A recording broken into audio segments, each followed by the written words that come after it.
بسم اللہ الرحمن الرحیم۔ السلام علیکم، میں ہوں غلام صادق، آپ دیکھ رہے ہیں تھال ٹائمز نیٹ ورک۔ بکھر کے حلقہ پی پی 90 پر جو 8 اور 9 فروری کے بعد جو دو گروپوں کی جانب سے ہونے والی سیٹ کی جنگ تھی، بالآخر رات اس کا جو ہے وہ اختتام ہو گیا، اور پھر آر او کی جانب سے جو ہے وہ پی پی 90 کی دوبارہ گنتی اور پوسٹل بیلٹ پیپر کی گنتی، مستند ووٹوں کی جو گنتی کے تھیلے کھولنے کے بعد جو ہے رات کو پی پی فارم 49 جو ہے وہ جاری کر دیا گیا ہے، جس کے مطابق اب جو کامیاب امیدوار ہیں امن نواز خان نوانی، انہوں نے 43,572 ووٹ حاصل کی ہیں، جبکہ ان کے جو مد مقابل امیدوار عرفان اللہ خان نیازی ہیں پاکستان تحریک انصاف کے، جو پہلے 304 ووٹوں کی برتری کے ساتھ جو ہے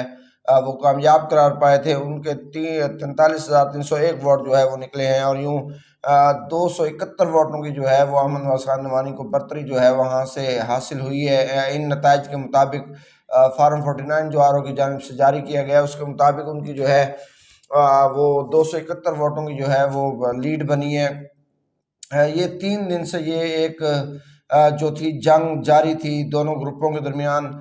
قبل ازیں امن نواز خان نوانی کی جانب سے بیان سامنے آیا کہ آر او کی جانب سے ان کی جو درخواست ہے وہ قبول نہیں کی جا رہی، بعد دونوں کی جانب سے درخواستیں دائر کی گئیں۔ امن نواز خان نوانی کے مطابق انہوں نے پورا حلقہ کھولنے کے لیے آر او کو درخواست دی، لیکن آر او نے صرف 25 حلقے جو ہے وہ کھولنے کی درخواست جو ہے پورا حلقہ کھولنے کی دی گئی، اور پولنگ آر او کی جانب سے جو ہے وہ صرف 25 پولنگ اسٹیشن کھولنے کی جو ہے وہ اجازت ان کو دی گئی۔ اس کے علاوہ عرفان اللہ خان نیازی کی جانب سے بھی 10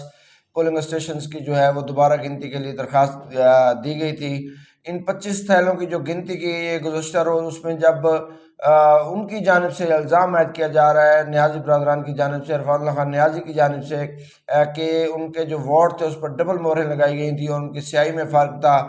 ان کا یہ کہنا تھا کہ یہ الیکشن زبردستی ان کو ہروایا جا رہا ہے، ان کو مسلم لیگ نون میں شامل ہونے کے لیے ان پر دباؤ تھا، انہوں نے یہ دباؤ جو ہے بولنے سے انکار کیا ہے، ماننے سے انکار کیا ہے، تو ان کو جو ہے وہ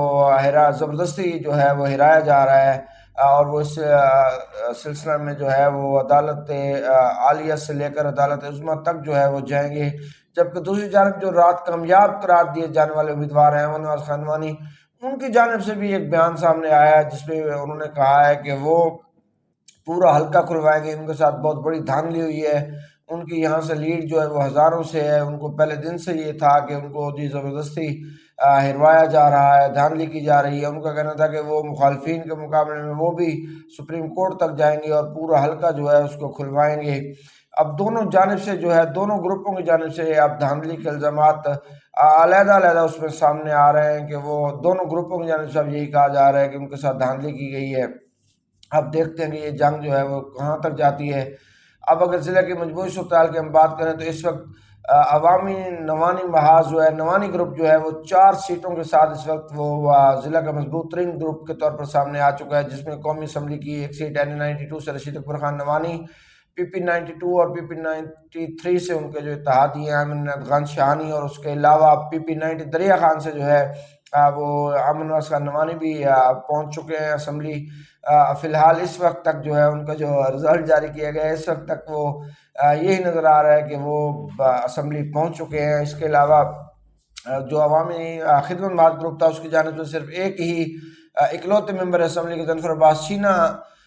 کامیاب قرار پائے ہیں۔ ان کی جو لیڈ ہے وہ بھی بہت کم ہے، 500 کچھ ووٹوں سے ان کو کامیاب قرار دیا گیا تھا۔ وہ حلقہ کی 12 یونین کونسلوں میں سے 9 یونین کونسلیں جو ہیں وہ ہارے ہیں، اور اس کے علاوہ 3 جو یونین کونسلیں ہیں اس میں ان کی جو لیڈ آئی ہے اس میں ان کو وہ جو ہے جو کامیابی حاصل ہوئی ہے، اور ان کی جانب سے جو ہے ان کے جو مد مقابل امیدوار ہیں ان کے حامیوں کی جانب سے یہی کہا جا رہا ہے کہ ظفر عباس چینا کو بھی زبردستی جتوایا گیا ہے، وہ ہارے ہوئے تھے، لیکن بہرحال ابھی تک جو ان کے امیدوار ہیں ان کی جانب سے کسی قسم کی عدالت عدلیہ سے یا آر او یا ڈی آر او سے کسی قسم کا کوئی درخواست رجوع نہیں کیا گیا ہے، تو اس لیے لگتا یہی ہے کہ ان کی جانب سے یہ جو نتیجہ ہے وہ قبول کر لیا گیا ہے۔ اب اگر ہم بات کریں بکھر میں ہمیشہ جو ہے وہ انتظامی جو گرفت ہے اس کی جنگ دونوں بڑے دھڑے جو ہیں وہ جاری رہی ہے۔ یہاں پاکستان تحریک انصاف کے ایک قومی اسمبلی اور ایک صوبائی اسمبلی کی سیٹ ہے جو وہ باقی بچ گئی ہے۔ جس میں N91 سے ثناء اللہ خان مستی خیل ہیں، جبکہ PP89 سے امیر محمد خان حسن خیل ہیں۔ اب یہ 2 سیٹیں پاکستان تحریک انصاف کی یہاں بچ گئی ہیں، اور ایک آزاد امیدوار غضنفر عباس سینا ہوگا، اور یہ 4 امیدوار نوانی اور شاہانی برادران جو ہیں یہ ہو گئے ہیں۔ بکر میں ہمیشہ جو ہے میں آپ کو بتا رہا تھا کہ انتظامی گرفت کی جو ہے وہ جنگ جاری رہی ہے، اور اب بھی جو ہے وہ لاہور کے محاذ پر سننے میں آ رہا ہے کہ بہت بڑی جو ہے جنگ چھڑی ہوئی ہے۔ ایک نوانی گروپ جو ہے ہمیشہ اس کی کوشش رہی ہے کہ اگر اس کا اقتدار ہو تو اس کی جو ہو، اگر مد مقابل ان کے کوئی امیدوار کامیاب ہو بھی جائیں تو انتظامیہ پر جو گرفت ہے وہ نوانی گروپ ہمیشہ اپنی وہ ہے قائم رکھنے کی کوشش کرتا ہے، اور جو مد مقابل گروپ ہے وہ بھی اس بار ہارے ہوئے جو ڈاکٹر افضل خان ڈھانڈلہ ہیں، عبد المجید خان خیل ہیں، وہ بھی لاہور پہنچے ہوئے ہیں چینا ہاؤس پر، اور غضنفر عباس چینا ایک جو ہے پریشر گروپ جو انہوں نے بزدار دور حکومت میں بھی بنایا تھا، اور اس کے خاطر خواہ ان کو جو ہے اس کا بڑا انہوں نے اس سے فائدہ حاصل ہوا تھا، ان کو وہ گاڑی پر جھنڈا لگوانے میں بھی کامیاب ہو گئے تھے۔ اس کے علاوہ بھی فنڈنگ کے حوالہ سے اور بیوروکریسی کی تعیناتی کے حوالہ سے بھی ان کو بزدار حکومت میں بہت نوازا گیا تھا، اور اب ایک بار پھر وہ یہی کوشش کر رہے ہیں کہ وہ ایک جو ہے پریشر گروپ پنجاب کے لیول پر بنائیں، اور اکٹھے ہو کر جس بھی پارٹی میں جائیں اکٹھے ہو کر وہاں جائیں، تاکہ ان کا جو ہے ایک سیاسی جو ہے اس کی پاور بنے۔ تاہم ابھی تک کی جو اطلاعات ہیں وہ ابھی تک نوانی گروپ کو ہی جو ان حلقوں میں ہے وہ کافی جو ہے ان کی پوزیشن مضبوط دکھائی دے رہی ہے۔ وہ نوانی گروپ نے اپنے جو مطالبات نظر آئے کے مطابق وہ بھی لیگی قیادت کو ہے جو وہ بھجوا دی ہیں، اور لیگی قیادت بھی ان پر بھرپور غور بھی کر رہی ہے، اور لیگی قیادت کی کوشش ہے کہ وہ 1 سیٹ والے کے بجائے یہ 4 سیٹیں لے کر آنے والے ہیں۔ نوانی اور شاہانی برادران ان کو اکاموڈیٹ کیا جائے، اور پنجاب میں جو ہے اگر مسلم لیگ نون کی حکومت بنتی ہے تو ان کو اس کا قوی امکان ہے کہ نوانی گروپ کو جو ہے وہ وزارت بھی دی جائے گی، اور رشید اکبر خان نوانی جو ہے ان کو بھی مرکز میں جو ہے وہ ابلاغ کیا جائے گا۔ جو عوامی خدمت محاذ کے امیدوار ہیں ڈھانڈلہ برادران خنان خیل، وہ بھی لاہور میں موجود ہیں، ان کی جانب سے بھی سننے میں آ رہا ہے کہ میاں شہباز شریف یا مریم نواز شریف سے ملاقات کے لیے جو ہے کوششیں کی جا رہی ہیں۔ ان کا بھی یہی کہنا ہے کہ ان کی کوشش ہوگی کہ لیگی قیادت کو اس پر قائل کیا جائے کہ بکر میں انتظامی حوالہ سے جو ہے وہ دونوں گروپوں کو برابر رکھا جائے، کیونکہ نوانی گروپ جو ہے وہ آزاد لڑ کر جیتا ہے، اور جو ڈھانڈلہ اور خنان خیل تو خیر نون لیگ کے ٹکٹ پر تھے، جبکہ ڈھانڈلہ گروپ جو ہے وہ بھی پاکستان مسلم لیگ ان کا حمایت یافتہ ہی تھا، اور ان کی جانب سے بھی الیکشن سے قبل ہی میاں شہباز شریف سے ملاقات کی گئی تھی، اور میاں شہباز شریف کو آگاہ کیا گیا تھا کہ ڈھانڈلہ گروپ آزاد حیثیت میں حصہ لے گا، لیکن کامیاب ہو کر جو ہے اپنی سیٹوں سمیت وہ ہے مسلم لیگ نون میں آئے گا، جس کی بنیاد پر پاکستان مسلم لیگ نون نے N92 اور اس کے جو 3 ذیلی حلقے تھے ان کو اوپن چھوڑ دیا تھا، جن میں 2 میں ڈھانڈلہ خاندان کا امیدوار تھا، جبکہ تیسرے حلقہ میں جو ہے وہ شاہانی خاندان سے، اور چوتھے حلقہ میں غضنفر عباس چینا تھے جو کہ کامیاب ہو گئے ہیں، جبکہ نعیم اللہ شاہانی PP92 سے ہار گئے تھے، اور ان کے ضیاء اللہ خان ڈھانڈلہ PP93 سے ہار گئے تھے۔ یہاں پاکستان تحریک انصاف کے جو امیدوار ہیں 7 کی 60 سیٹوں پر وہ تھے، پہلے پی ٹی آئی کے پاس 3 سیٹیں تھی، اب پی ٹی آئی کے پاس جو ہے وہ 2 سیٹیں ہو گئی ہیں۔ عرفان اللہ خان نیازی ہار گئے ہیں۔ پاکستان تحریک انصاف کے چیئرمین بانی چیئرمین جو ہیں ان کے 2 کزن بکر کے حلقوں سے جو ہے وہ امیدوار تھے، PP90 سے عرفان اللہ خان نیازی جو اب ہار گئے، اور PP92 سے رفیق احمد خان نیازی ایڈوکیٹ جو قبل ازیں تقریباً 33,000 ووٹ لے کر دوسرے نمبر پر رہے تھے۔ اب اس کے علاوہ میں اب آپ کو بات کروں تو جو ہے نیازی برادران کی جانب سے جو ہے وہ اعلیٰ عدلیہ تک یعنی سپریم کورٹ تک جنگ لڑنے کا ہے، وہ اعلان سامنے آیا ہے۔ پریس کانفرنس ایک روز قبل بھی ان کی جانب سے کی گئی تھی۔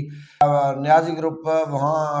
عدلیہ سے رجوع کرتا ہے، تو ادھر نوانی گروپ کی جانب سے بھی اندیا دے دیا گیا ہے کہ وہ بھی پورا حلقہ کھلوانے کے لیے جو ہے وہ عدلیہ سے رجوع کریں گے۔ اب دیکھتے ہیں کہ عدلیہ سے دونوں گروپوں میں سے جو ہے دونوں امیدواروں میں سے کس امیدوار کو جو ہے وہ ریلیف ملتا ہے۔ اب بکر میں آگے جو ہے وہ بکر کے حلقہ 92 یا 93 جو بھی سیٹ عامر نیت خان شاہانی چھوڑیں گے، یہاں بھی ضمنی الیکشن میں ایک بڑا جوڑ پڑے گا۔ اب دیکھنا یہ ہے کہ وہ کون سی سیٹ چھوڑتے ہیں، اور ان کے مقابلے میں نوانی خاندان یا ڈھانڈلہ خاندان کے کون سے امیدوار آتے ہیں۔ اگر وہ PP92 چھوڑتے ہیں تو ڈھانڈلہ گروپ کی جانب سے تو کبھی امکان ہے کہ ظہیر احمد اترا جو ان کے اتحادی ہیں وہ بطور امیدوار سامنے آئیں گے، ڈھانڈلہ گروپ کے متفقہ امیدوار ہوں گے عوامی خدمت نواز کے، جبکہ نوانی گروپ کی جانب سے بھی سعید اکبر خان نوانی کا نام سننے میں آ رہا ہے۔ رفیق احمد خان نیازی بھی PTI کے ticket per P T I کے پلیٹ فارم سے ان کی حمایت سے ضمنی الیکشن لڑنے کا بھی ہے جو ہے وہ اعلان اپنا کر چکے ہیں، اور وہ ڈٹے ہوئے ہیں کہ وہ ہر حال میں جو ہے وہ ضمنی الیکشن کے لیے میدان خالی نہیں چھوڑیں گے۔ اگر پی پی 93 میں جو ہے یہ الیکشن اگر پی پی 93 میں ہوتا ہے تو یہاں سے ڈھانڈلہ خاندان کا امیدوار تو کنفرم ہے کہ ڈھانڈلہ خاندان خود ہی یہاں سے الیکشن میں چلے گا، لیکن اب نعمانی گروپ یہاں کیا فیصلہ کرتا ہے یہ نعمانی گروپ پر ڈیپینڈ کرتا ہے۔ یہاں بھی پی ٹی آئی کے سکندر احمد خان جو کہ 22,000 سے زائد ووٹ لیے ہیں، جنہوں نے اب جنرل الیکشن میں اب ان کا یہ معلوم نہیں ہے کہ وہ بائی الیکشن میں بھی حصہ لیں گے یا نہیں لیں گے، یا وہ کسی امیدوار کی سپورٹ کریں گے، ابھی ان کے بارے میں کچھ بھی کہنا قبل از وقت ہوگا۔ بہرحال ضمنی الیکشن کا جو دنگل یہاں سجے گا اس میں بھی ایک بڑا جوڑ جو ہے وہ پڑے گا۔ اب دیکھتے ہیں کہ 4 سیٹوں پر فاتح نعمانی گروپ یہاں اپسیٹ کرتا ہے، یا پاکستان تحریک انصاف کے امیدوار جو ہیں وہ یہاں پر اپسیٹ کرتے ہیں، یا عوامی خدمت محاذ جو ہے وہ سیٹ اپنے نام کرنے میں کامیاب ہو جاتا ہے۔ یہ آنے والا وقت بتائے گا۔ اس کے ساتھ مجھے دیجیے اجازت۔ اگر آپ نے ہمارا YouTube channel third Times network جو ہے سبسکرائب نہیں کیا تو وہ سبسکرائب کریں اور ہمیں شکریہ کا موقع دیں۔ بہت شکریہ، اللہ حافظ۔